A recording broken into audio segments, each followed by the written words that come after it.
할렐루야. 하나님을 사랑하고 또 예배를 소중히 여기시는 임마누엘의 모든 성도님들 가운데 하나님의 은혜와 평강이 함께 하시기를 예수님의 이름으로 축복합니다. 아까 현황 보고가 좀 짧은 감이 있었는데 설교는 좀 긴 감이 있습니다. 잘 참고해 주시길 바랍니다. 여러분 혹시 요즘 상당히 핫한 TV 프로그램 중에 강철부대라는 프로그램을 아시는지 모르겠습니다. 사진을 한번 보여주시죠. 다양한 경쟁을 통해서 대한민국 최고의 특수부대를 가리는 그런 프로그램입니다. 최정예 멤버들이 자신의 특수부대의 명예를 걸고 경쟁을 시작합니다. 만약 저에게 누군가가 임마누엘 교회의 최고의 강철 부서가 어디냐라고 물으신다면 저는 최정예 멤버들로 이루어진 정보 문서 선교부다라고 말씀을 드리고 싶습니다. 강력한 적군의 전략에 맞서 싸우는 이 특수부대들처럼 발빠르게 변화하는 이 시대에 맞춰서 가장 예민하게 변화의 발걸음을 걸어가고 있는 부서가 바로 정보문서 선교부입니다. 그래서 다양한 콘텐츠를 제작하고 발전시키기 위해서 정말 많은 아이디어들을 고민하고 공유하면서 이 헌신의 자리를 지켜오고 있습니다. 그런데 정말 감사한 것은 이 정보문서 선교부의 그 분위기가 있지 않습니까? 이 분위기가 늪입니다. 늪. 대부분 봉사자들이 이 부서에 한번 들어가면 이 사명을 내려놓을 생각을 하질 않습니다. 늪에서 헤어나오질 못하는 것입니다. 분명 이들의 삶에도 이것을 계속 감당하기 어려운 순간들이 있었을 것이고 형편상 잠시 내려놓아야 할 그럴 시기들도 있었을 텐데 이들은 드러나지도 않고 또 주목받지도 못하는 그곳에서 임마누엘 교회의 특수부서로서 맡겨진 일을 계속해서 감당하고 있습니다. 그래서 제가 이 예배를 준비하면서 24년을 한결같이 정보문서 선교부의 늪에서 헤어나오지 못하고 계신 한 성도님께 제가 이렇게 질문을 좀 드렸습니다.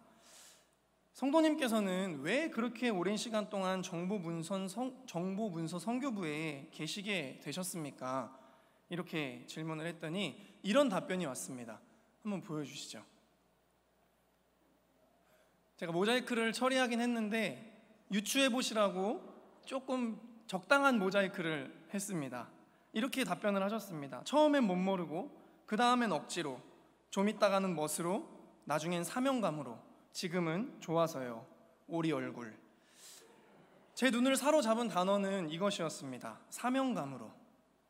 사명감이 계속해서 헌신의 자리를 24년 동안 지켜오게 해주었다라는 이야기였습니다. 그래서 저는 오늘 정보문서 선교부의 헌신을 다짐하는 이 시간에 사도 바울의 신앙 고백을 중심으로 사명에 관해서 함께 말씀을 나누어 보고자 합니다. 오늘 본문은 사도 바울의 고별 설교라고 불려지는 설교입니다. 사도행전 안에서 이 설교의 중요성이 상당히 많이 부각이 되는데 그 이유는 단순히 고별 설교라는 타이틀이 붙여져서만은 아니고 바울이 사도행전 안에서 처음이자 마지막으로 믿는 자들, 그리스도인들을 위해서 선포했던 설교라는 점에서 의미가 있습니다. 또한 이 고별 설교라는 점에서도 전하는 자와 듣는 자의 마음이 얼마나 간절했는지를 느낄 수 있습니다. 우리 사도행전 20장 36절에서 38절 말씀을 우리 함께 합독해 보시겠습니다. 36절에서 38절입니다. 시작. 이 말을 한 후 무릎을 꿇고 그 모든 사람들과 함께 기도하니 다 크게 울며 바울의 목을 안고 입을 맞추고 다시 그 얼굴을 보지 못하리라 한 말로 말미암아 더욱 근심하고 배에까지 그를 전송하니라. 아멘. 얼마나 간절했으면 바울이 이 설교를 한 후에 이 에베소 교인들과 서로를 부둥켜 안고 눈물을 흘렸다라고 기록되어 있습니다. 바울이 사랑하는 이 에베소 교인들을 향해서 마지막으로 반드시 전해야만 했던 그 간절한 메시지, 그리고 사도행전 안에서 유일하게 예수를 믿는 자들에게 선포되었던 이 바울의 외침은 바로 사명이었습니다. 사도 바울은 오늘 헌신을 다짐하는 우리 사랑하는 정보문서 선교부 회원들에게, 그리고 하나님 앞에 서신 임마누엘의 모든 성도 여러분들께 사명은 무엇인가 간절하게 선포하고 있습니다. 첫 번째로 사명은 목적지를 향해 달려가는 것입니다. 어느 목사님께서 한 외국 호숫가에서 노 젓는 배를 타셨다라고 합니다. 옆에 관광객들이 하나 둘씩 노를 저으면서 앞으로 전진을 하기 시작하는데 이상하게 본인의 배만 제자리를 뺑뺑 돌기만 하고 도무지 앞으로 나아갈 생각을 하질 않았습니다. 그래서 그 광경을 목격하고 있던 그 관광 가이드가 이 목사님께 이렇게 소리를 쳤다고 합니다. 목사님, 배를 보면서 노를 젓지 말고 앞에 있는 목적지를 보면서 노를 저으세요.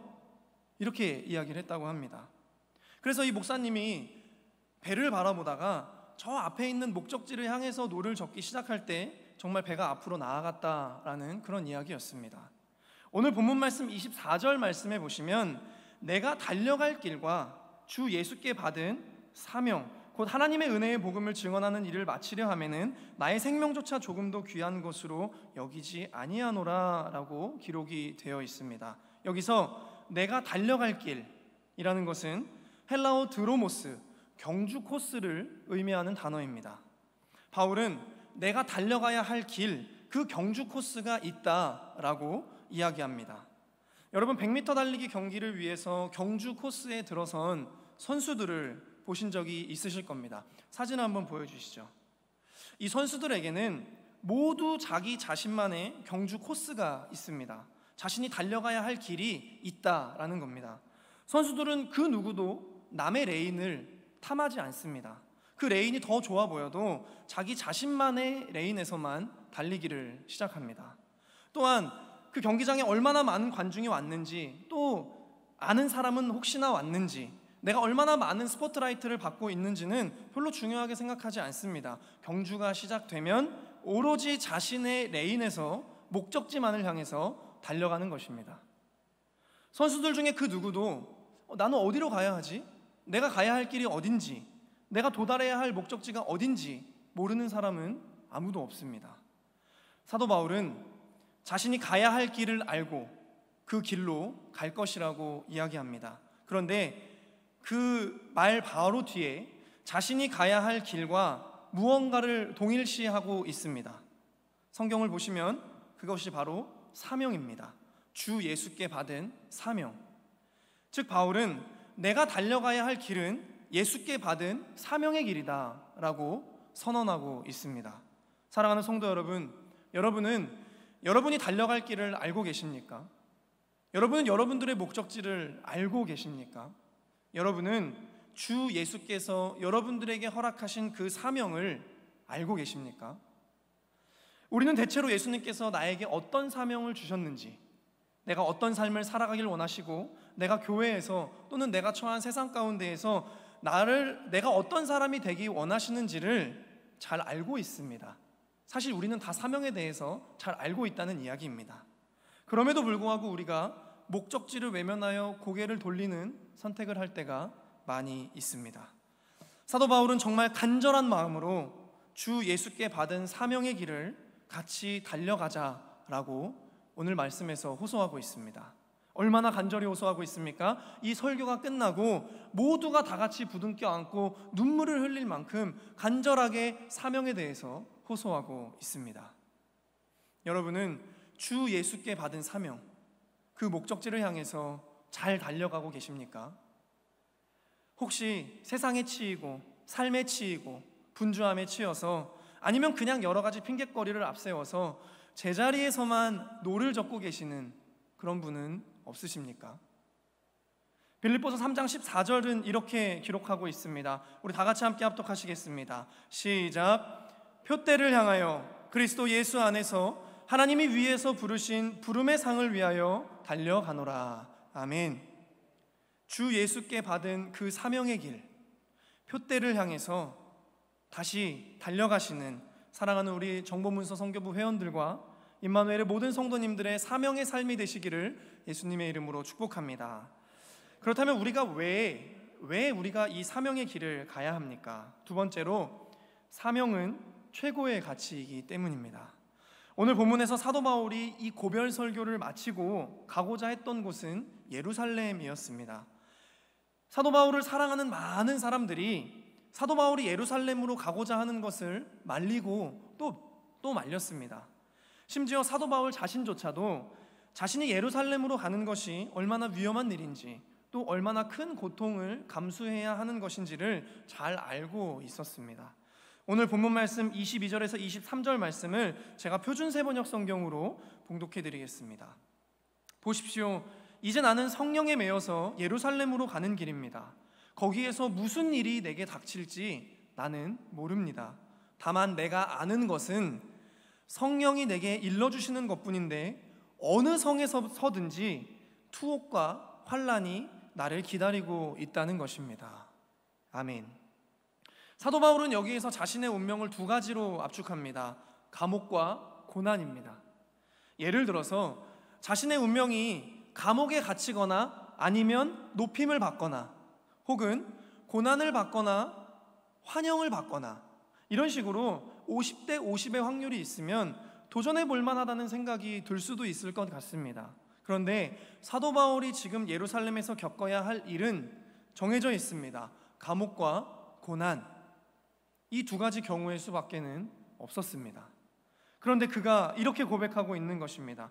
우리 본문 24절 말씀을 다시 한번 같이 합독하실 때 맨 앞에 23절의 마지막 단어를 접속사로 바꿔서 그러나라는 단어를 붙여서 24절을 함께 합독해 보겠습니다. 그러나입니다.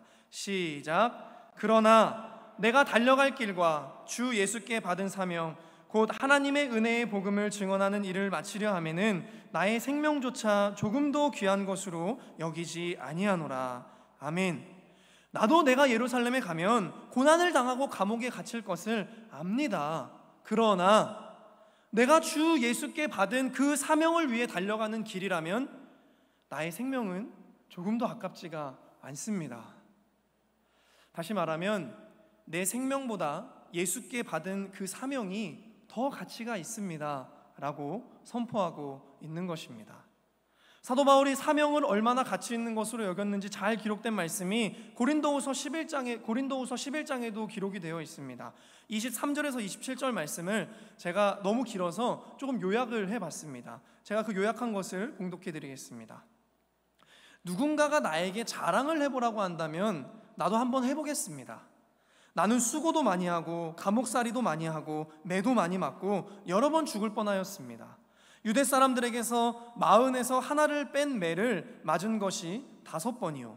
이것은 유대법에 이 40대 이상을 때리지 못하게 하는 그런 법이 있었습니다. 즉 39대를 맞았다라는 것은 최고의 형벌로 맞았다라는 것을 의미합니다. 채찍으로 맞은 것이 3번이요 돌로 맞은 것이 1번이요 파선을 당한 것이 3번이요 밤낮 꼬박 하루를 망망한 바다를 떠다녔습니다. 여행하는 동안에는 강물의 위험과 강도의 위험과 동족의 위험과 이방 사람의 위험과 도시의 위험과 광야의 위험과 바다의 위험과 거짓 형제자매의 위험을 당하였습니다. 수고와 고역에 시달리고 여러 번 밤을 지새우고 줄이고 목마르고 여러 번 굶고 추위에 떨고 헐벗었습니다. 아멘. 여러분, 우리가 이것을 글로 읽기 때문에 잘 와닿지 않을 수도 있지만 실제로 이 모든 일들을 겪었다고 한번 생각을 해보십시오. 그 삶이 얼마나 처참하게 느껴지겠습니까? 그러나 사도 바울에게 있어서 이러한 고난은 자신이 가야 할 길, 그 사명을 멈추게 할 수 있는 장애물은 아니었습니다. 바울에게 사명은 자신이 살아가고 있는 이 삶의 최고의 가치였기에 그는 계속해서 사명의 표대를 향해서 달려갔습니다. 마치 예수 그리스도께서 우리를 구원하시기 위한 사명을 최고의 가치로 여기셔서 어떠한 고난에도 끝까지 십자가의 길을 걸어가셨던 것처럼 사도 바울도 오늘 이 사명의 길을 달려가고 있습니다. 사랑하는 성도 여러분, 우리도 사명을 위해 살다 보면 힘든 순간들을 왜 맞이하지 않겠습니까? 피곤도 하고 할 일도 미뤄야 하고 때로는 감정이 화도 나고 억울하기도 하고 손해를 보기도 하고 포기해야 할 것들도 많이 있습니다. 하고 싶은 일을 못하기도 하고 우리가 가진 것을 드려야 하기도 하고. 그러나 사도 바울은 사명으로 인해서 당하는 고난은 자랑이다 라고 이야기합니다. 벌레 같은 인생, 지옥에 떨어질 나를 구원하여 주신 그 예수께 받은 사명, 내가 지고 죽어야 할 십자가를 대신 지시고 목숨을 바쳐주신 그 예수께 받은 사명, 그 사명을 위해서라면 나 같은 죄인 구원하시기 위한 사명 하나로 목숨을 아끼지 아니하신 그 예수님처럼 나도 내 목숨 아깝지 않습니다. 이렇게 사도 바울이 고백하고 있습니다. 사랑하는 성도 여러분, 사명을 감당할 때 우리들에게 어떤 일이 벌어집니까? 사도 바울과 같은 이런 처참한 일들이 우리들에게 다가옵니까? 목숨을 걸어야만 하는 그런 일들이 우리를 옥죄옵니까? 지금 여러분들의 사명의식은 안전하십니까? 우리 다시 한번 기억해 보는 겁니다. 내가 예수께 받은 그 사명의 가치가 어떤 의미인지를 오늘 이 자리에서 다시 한번 붙드는 겁니다. 그리고 그 사명감을 회복해서 최고의 가치인 그 사명의 삶을 살아가시는 우리 정보문서 선교부 회원분들과 임마누엘의 모든 성도님들의 사명의 삶이 되시기를 예수님의 이름으로 축복합니다. 마지막으로, 그렇다면 사명은 고난입니까? 세 번째로, 사명은 분명한 복입니다. 딸을 유모차에 태워서 제가 올림픽공원 산책을 하는데 맞은편에서 유모차 한 대가 이렇게 오고 있었습니다. 뭔가 그런 거 있지 않습니까? 그 전우회 같은 거, 같은 신세, 같은 처지. 그래서 저 유모차에 찬 아기는 얼마나 예쁠까 하고 제가 이렇게 고개를 돌려서 그 안을 봤는데 거기에 아기가 아니라 강아지가 타고 있었습니다. 그런데 저도 모르게 그 순간에 문득 이런 생각이 들었습니다. 야, 네 인생 참 부럽다. 너는 뭐 아무것도 안 해도 먹여주고 재워주고 심지어 좋은 유모차에서 상전이라도 된 것 마냥 산책도 시켜주고, 그리고 나서 가만히 생각을 해보니 그렇지 않구나, 그게 아니구나 라는 것을 깨달았습니다. 아니다. 집에서 주인이 밥 주기만을 기다리는 그 강아지의 인생, 주인이 출근하고 나가면 하루 종일 주인이 오기만을 기다려야 하는 그 사명이 없는 인생보다는 사명이 있는 인생이 얼마나 복된 인생인가.